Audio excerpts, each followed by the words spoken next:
Hello दोस्तों, तो कैसे हैं आप सभी लोग। आशा करता हूँ कि आप सभी लोग अच्छे होंगे और अच्छे से अपनी पढ़ाई को कर रहे होंगे। जिन लोगों का CBT 1 का एग्जाम निकल गया है वो लोग CBT 2 की तैयारी में लगे होंगे। आप सभी को पता है कि कल जो है न्यूज आ गई थी कि अब जो है हम लोगों की डेट चेंज नहीं होगी। हम लोगों का जो डेट है वो फिक्स हो चुका है। अब इसमें ही 19 या 20 में किसी दिन भी आपका एग्जाम हो सकता है।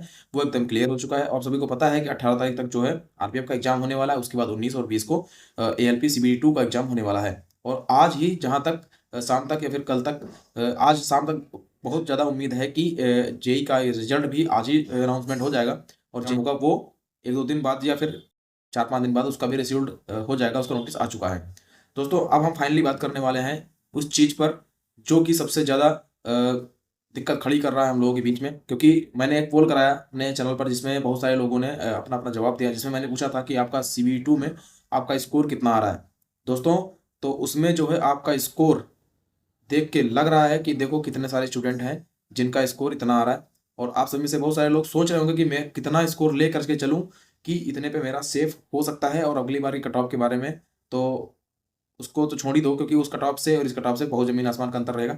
उसमें कोई फ़र्क ज़्यादा कुछ खास जानने जानने को नहीं मिलेगा आपको। लेकिन इस बार की कट ऑफ थोड़ा सा अलग रहेगी। इस बार आपको टाइम कम मिला है। आप इसकी टेंशन मत छोड़ दीजिए। बहुत सारे लोग जो घबरा रहे हैं कि भाई मेरा नंबर तो ट्रेड में नहीं आ रहा है, मैं ट्रेड में फेल हो जा रहा हूँ, तो मतलब मेरा नंबर इधर नहीं बन रहा है उधर नहीं बन रहा है, सब दिक्कत हो रही है। तो मैं जो है आपको एक सेफ दूंगा कि आप इतने का मतलब टारगेट इतना का लेकर के चलिए। अगर एक आध नंबर कम होते हैं तो होने की संभावना बहुत ज़्यादा रहेगी। और ट्रेड के लिए क्या कर सकते हैं उसके लिए भी हम इस वीडियो में कुछ बताने वाले हैं। तो दोस्तों, वीडियो को जो है लास्ट तक देखना और समझना कि ऐसे करने से आपका बेनिफिट जरूर होगा। क्योंकि मैं कर रहा हूँ तो मुझे भी बेनिफिट हो रहा है, तो इसलिए मैं आपसे अपना एक्सपीरियंस साझा करना चाहता हूँ। ठीक है दोस्तों, तो चैनल को सब्सक्राइब कर लो और वीडियो को लाइक कर दो। दोस्तों, सबसे पहले हम बात कर लेते हैं कि हमें सेफ अटेम्प्ट कितना मान के चलना चाहिए। देखो दोस्तों, अगर हम अपने टारगेट में 80 मान करके चलते हैं, मान लीजिए हमने 80 मान करके हम लोग तैयारी करते हैं, तो इतना मान के चलिए कम से कम 6-7 नंबर तो उससे कम ही आएंगे, तो 70-72 नंबर आएंगे या फिर 70 नंबर तक आएंगे। अगर आप टारगेट 85 मान के चलते हो तब आपके उम्मीद है कि आप 70, 78, 78 से 80 के बीच में या फिर 75 से 80 के बीच में नंबर आने की संभावना होती है। अगर हम मान के चले कि हमें 90 नंबर की तैयारी करनी है कैसे भी करके, 10 क्वेश्चन 90 मिनट में हमें 90 क्वेश्चन अटेम्प्ट करने हैं। 10 क्वेश्चन ना मुझे करना है ना मुझे उनसे कोई लेना देना है, उतने क्वेश्चन में छोड़ने हैं। इस तरीके से मान करके अगर हम तैयारी करेंगे, टारगेट हमें 90 का रखना है, 85-90 जो भी आपको बेटर लगे।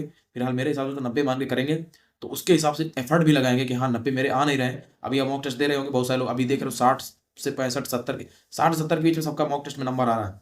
सोचो हालत कितनी खराब है। ये समझ लीजिए आपकी कोई पर्सनल आपकी हालत खराब नहीं है, सबकी हालत खराब है इसमें। तो दोस्तों, मैं आपसे ये बोलना चाहता हूँ कि ज़्यादा घबराने की जरूरत नहीं है। जो हो रहा है आपके अकेले के साथ नहीं हो रहा, सबके साथ हो रहा है। क्योंकि आपको पता है सडनली जो है इसकी डेट आ गई और अचानक से भाई साहब इतनी जल्दी 20 दिन के अंदर सब कोई नहीं कर पाएगा। और ट्रेड की बात कर ले भाई, ट्रेड तो इधर से जा रही है, इधर से ऊपर से निकल रही ट्रेड। अब ट्रेड में आप मान लीजिए बहुत सारे लोग ऐसे भी होंगे जिनका जो है नंबर अच्छे खासे आ रहे होंगे, CBT मतलब पार्ट ए में जो है अच्छे नंबर आ रहे होंगे, लेकिन दूसरे में वो फेल हो जा रहे हैं। तो ऐसे भी बहुत सारे मिलेंगे। और मुझे अब समझ में आ रहा है कि लोग ट्रेड में फेल क्यों होते हैं। तो क्योंकि मैं जब पढ़ रहा हूँ तो मुझे भी भाई साहब ऐसी चीज़ें हैं ना जो आसमान से निकल रही, कुछ पता नहीं चल रहा। बस इतना ही है कि बस किसी तरीके से ट्रेड को क्वालिफाई कर लें। पार्ट 1 में जो स्कोर आ रहा है ठीक है, उतना में काम हो जाएगा। उसको और बढ़ाएंगे तो प्रयास करेंगे तो हो जाएगा। क्योंकि उसमें जो है मान के चलिए 50% जो है पहले का पढ़ा हुआ है। बेसिक साइंस में थोड़ी मेहनत करनी है, उसमें से भी करीब 70-80% कवर हो गया। और 10-20% जो बचा है उसको कवर कर लेंगे तो काम हो जाएगा। ठीक है, तो स्कोर कैसे बढ़ाएंगे? स्कोर बढ़ाने के लिए जो है सबसे बढ़िया स्टडी यही है कि पार्ट 1 को जो बेसिक साइंस का है, ठीक है, मान के चलिए कम से कम उसमें से मान लीजिए 50 नंबर की आ जाती है। किसी को पता नहीं पड़ा 50 की आएगी, लेकिन मान लेते हैं कि 50 की आती है। तो इतना आप मान के चलिए कम से कम उसमें 20 से 25 तो न्यूमेरिकल आने ही आने हैं। और उसमें से 10 से 15 क्वेश्चन ऐसे आएंगे जिनको देख कर टिक करोगे, उन्हीं उनसे स्कोर बन जाएगा। ठीक है, लेकिन मेहनत किस पे करनी है? हमें हमें न्यूमेरिकल पे करनी है, जिसमें 3 चैप्टर आपको बहुत तगड़े से पता है कि भाई कि इन 3 चैप्टर से न्यूमेरिकल 100% आने हैं। एक वेग एंड वो जो है ना वेग और वेलोसिटी एंड स्पीड से वाला हो गया, और घनत्व वाले से हो गया, और घनत्व मास डेंसिटी से हो जाएगा, और टेम्परेचर से हो जाएगा, और स्पीड एंड क्या बोलते हैं वर्क पावर एनर्जी से। ये 4 चैप्टर जो हैं बहुत अच्छे से देखने होंगे, तभी न्यूमेरिकल बनेंगे। और हाँ, सबसे बड़ा सिरदर्द एक और बन रहा है, यूनिट कन्वर्जन।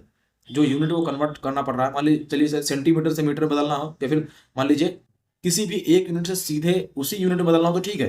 लेकिन अब आपको कोई बोल दे कि आप 1 मिली एम्पेयर को एक माइक्रो एम्पेयर बदलिए, पीको में बदलिए, इस तरीके से बदलिए, मतलब यूनिट भी दे रहा है तो उसको पीको में बदला रहा है, कहीं कर रहा है, तो इसमें भी प्रॉब्लम लोगों को आ रही है। तो भाई साहब इसमें जो है अधिकतर प्रैक्टिस की ज़रूरत है। मेरे हिसाब से अगर आप सोच रहे हो कि बेस्ट मटेरियल आपके लिए क्या होगा, तो मैं बोलूँगा आपके लिए ऑनलाइन नहीं ऑफलाइन ही बेस्ट मटेरियल है मेरे हिसाब से। अगर आपको अच्छा लगता है ऑनलाइन तो भाई पढ़िए, नुकसान अगर आपका नहीं होता है तो। लेकिन मैं जहाँ तक मतलब मेरा जहाँ तक अंदर से कहना है, मेरा जो एक्सपीरियंस है मैं वो कहना चाहता हूँ कि अभी आपको जो है कोई ना कोई बढ़िया सी बुक रिकमेंड होनी चाहिए आपके पास में, जो आपको अच्छी लगती हो। बहुत सारे राइटर्स की है, आपको पता है। वो बुक आप खरीद लीजिए। ऑनलाइन के चक्कर में ज़्यादा टाइम वेस्ट मत करिए, क्योंकि वहाँ पे आप 1 घंटे में एक टॉपिक ही क्लियर कर पाएंगे, जबकि वहाँ पे आप एक चैप्टर क्लियर कर सकते हैं। तो आप समझ लीजिए आपका बेनिफिट कहाँ पे है। आपके पास टाइम कम है, आपको टाइम काटना है, कैसे भी करके टाइम को आपको बचाना है।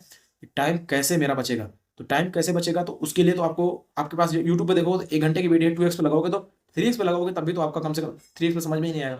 2x पे लगाओगे तो आप मान लीजिए तब भी आपको आधा घंटा तो लग ही जाएगा ना। तो आधे घंटे में आप इधर एक चैप्टर कवर कर रहे हो, आधा चैप्टर कवर कर रहे हो, उधर केवल एक टॉपिक क्लियर हो रहा, तो आप सोचो आपका टाइम वेस्ट कहाँ पे हो रहा ज़्यादा। तो मैं यही बोलना चाहता हूँ कि अगर आपको कोई टॉपिक क्लियर नहीं है तो वो टॉपिक आप सर्च करिए, उस दिन आपको उस पर ध्यान देना चाहिए। यूट्यूब से तब पढ़िए, आप ऐसे रिलेट करके पढ़िए। जैसे आप बुक लेते हैं, बुक से आप पढ़ते हैं, आपको समझ में नहीं आती वो चीज़, आप उसको समझने के लिए यूट्यूब को मदद दीजिए, यूट्यूब से उसको सीखिए, तुरंत इस पे आ जाइए, तुरंत उसको रिवाइज मारना शुरू कर दीजिए। इस तरीके से मारेंगे। जैसे आप ट्रेड की बात करो, ट्रेड में नंबर नहीं बन रहे, तो ट्रेड का जो आपको शुरुआत से पढ़ना पड़ेगा, तो उसके लिए तो आपको देखो ट्रेड की, जैसे मेरे पास बुक थी, मैं बुक से पढ़ रहा था तो मुझे बुक से कुछ समझ में नहीं आया पहली बात तो। जब मैंने उसके लिए, जब जो मुझे समझ में नहीं आया तो मैंने उसकी वीडियो देखना शुरू किया। जब वीडियो देखा तो उससे मुझे चीज़ें कनेक्ट हुई। चीज़ें मुझे जब कनेक्ट हो गई तो अब मुझे जब बुक से पढ़ रहा हूँ तो मुझे अब समझ में आ रहा है कि हाँ अब ये चीज़ें पढ़नी है। तो ये चीज़ें इंपॉर्टेंट भी है, इंपॉर्टेंट भी पता चल गई उस टाइम पे, और मेरा टाइम भी बच गया। तो इस तरीके से मैंने उसमें टाइम बचा लिया। तो आप ट्रेड की भी मतलब इस तरीके से आप ट्रेड में करेंगे तो ट्रेड का भी आपका काम हो जाएगा।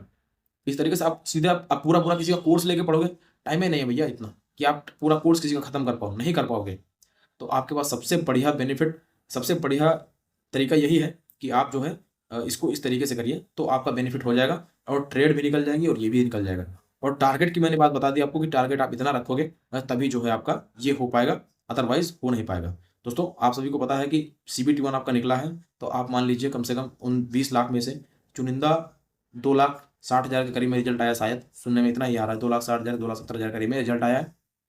तो भाई उसमें आप हो, तो आप अपने आप को एक तुच्छ समझने की कोशिश मत करो। आप उन 18 लाख लोगों को बाहर करके आए हो मैदान से, 18-20 लाख जो भी थे उनमें से आप सेलेक्टेड हो। तो आप इतना अपने आप को ये मत समझो कि आपको कुछ नहीं आता, आपको बहुत कुछ आता है। अपने ऊपर कॉन्फिडेंस रखो और पॉजिटिव एनर्जी अपने अंदर पैदा करो कि भाई मैं वो कर लिया हूँ तो ये भी कर लूंगा। बस ये है कि बस इसमें हो जाएगा। इसमें भी आपको पता है कि इसमें 8 गुना भी लेना है इनको, 15 गुना से मतलब मान चलिए इसका आधा लेना है, तो करीब करीब 1.5 लाख लोगों को, तो 1,40,000 लोगों को तो लेना ही पड़ेगा। 1,40,000 1,35,000 करीब में इस तरीके से लेंगे। तो मान चलिए हर 2 में से 1 लड़का पकड़ना है, तो हर 2 में से 1 में तो आप आओ। अगर उसमें से आप बाहर हो गए तो आपकी कमी है। और इसमें बहुत सारे लोग देखना भी, ट्रेड में बहुत सारे स्टूडेंट ऐसे हैं जो फेल होंगे, जिनका अच्छा नंबर रहेगा पार्ट 1 में, लेकिन वो इधर निकल जाएंगे। तो ट्रेड को भी हल्के में मत लो, ट्रेड को भी अच्छे से पढ़ो। जितना टाइम आप उधर दे रहे हो, मेरे हिसाब से तो अभी तो मेरे हिसाब से जो लगता है कि बेसिक साइंस और ये, अगर आप शेड्यूल, आपका इस समय बता रहा हूँ, अगर आपका शेड्यूल बनाना चाहते हो तो शेड्यूल कम से कम आपका 12 घंटे से कम का शेड्यूल होना ही नहीं चाहिए। 12 घंटे का शेड्यूल अपना बनाओ। 12 घंटे का शेड्यूल जब बनाओगे तो उसको जो है, उसमें से जो है 2 घंटा आप निकाल दो मैथ रीजनिंग के लिए, बाकी सारा घंटा इन्हीं इन्हीं दोनों को दोगे, तभी काम होगा, नहीं तो नहीं होगा। और टेस्ट की बात रही, टेस्ट आप मेरे हिसाब से तो हर दूसरे दिन दो, क्योंकि एक दिन में तो आपका कुछ भला नहीं होने वाला, क्योंकि ट्रेड आप कवर ही नहीं कर पाओगे तो टेस्ट क्या दोगे। तो मेरे हिसाब से तो दूसरे तीसरे दिन पे टेस्ट देना चाहिए। और अभी तो मुझे लगता है कि 10 तारीख तक टाइम है। 10 तारीख तक मेरे हिसाब से सबसे मैं यही बोलना चाहूँगा, 10 तारीख तक अपने सिलेबस कंप्लीट करो। जो लोग भी मुझसे जुड़े हुए, सिलेबस कंप्लीट करो 10 तारीख तक। उसके बाद 11 तारीख के बाद से जो तगड़ा रिवीजन मार सकते हो तगड़ा रिवीजन मारो। रिवीजन में लगातार नॉन स्टॉप जितनी चीज़ें पढ़ी है उसको रिवाइज मारो। 15 तारीख के बाद से 15 तारीख तक जो है अब टेस्ट जो है, उसके बाद अपना गलतियों को सुधारते रहो 15 तारीख तक। उसके बाद 17-18 तारीख तक उसके केवल अपने जो भी नोट्स बनाई है उनको उनको रिवीजन करना। रिवीजन करने के बाद 18-19 तारीख तक तो आपको पता चल जाएगा कि एग्जाम कहाँ पे है। तो 18 तारीख के बाद से पढ़ाई होनी ही नहीं है। मान के चलिए मैक्सिमम पढ़ाई होगी तो 16-17 तारीख तक। वो बीच में होली भी तो पड़ रही है, होली पड़ेगी तो उसमें भी 2 दिन चले जाएंगे। उसमें उसको आपको कैसे यूज करना है ये आपके ऊपर डिपेंड करता है। आप क्या करते हो, इंजॉय करते हो या फिर अपनी पढ़ाई करते हो। पढ़ाई करोगे, अगर टाइम वेस्ट नहीं करोगे, अगर आप इधर फायदे में लगाओगे तो आपको पता है कि आप इसी साल अपना ड्रीम जो है अचीव कर लेंगे। और नहीं कर पाएंगे तो अपना ड्रीम आप अचीव नहीं कर पाएंगे, जो आपको पछतावा के अलावा और कुछ नहीं होगा बाद में। ठीक है दोस्तों, तो जो इन्फॉर्मेशन मुझे थी, मुझे लगता था कि आप तक पहुंचानी चाहिए, क्योंकि मैं इस टाइम पे वीडियो नहीं बना पा रहा हूँ, इसलिए नहीं बना पा रहा हूँ क्योंकि आपको पता है कि मैं भी अपने CB2 में लगा हुआ हूँ। और बहुत कम वीडियो बना पाता हूँ, तो मैं चाहा कि मैं अपना एक्सपीरियंस आपके साथ साझा करूँ, ताकि आप सभी जो लोग भी मुझसे जुड़े हुए हैं उनको भी बेनिफिट मिल सके। ठीक है दोस्तों, तो कैसी लगी वीडियो आप कमेंट बॉक्स में बता सकते हैं, कैसी लगी मेरी स्ट्रेटजी आप बता सकते हैं, और आपका स्कोर क्या है ये भी आप कमेंट बॉक्स में बता सकते हैं। तो आप अच्छे से पढ़ाई करते रहिए, और बाकी कोई आपका कोई क्वेश्चन रहता है, डिस्कशन करना चाहते हो, तो आप कमेंट बॉक्स में करना, मैं जब फ्री होगा तो मैं जरूर आपको रिप्लाई करूँगा। ठीक है दोस्तों, मिलते हैं नेक्स्ट वीडियो, तब तक अपना ख्याल रखिए और पढ़ाई करते रहिए। जय हिंद, जय भारत।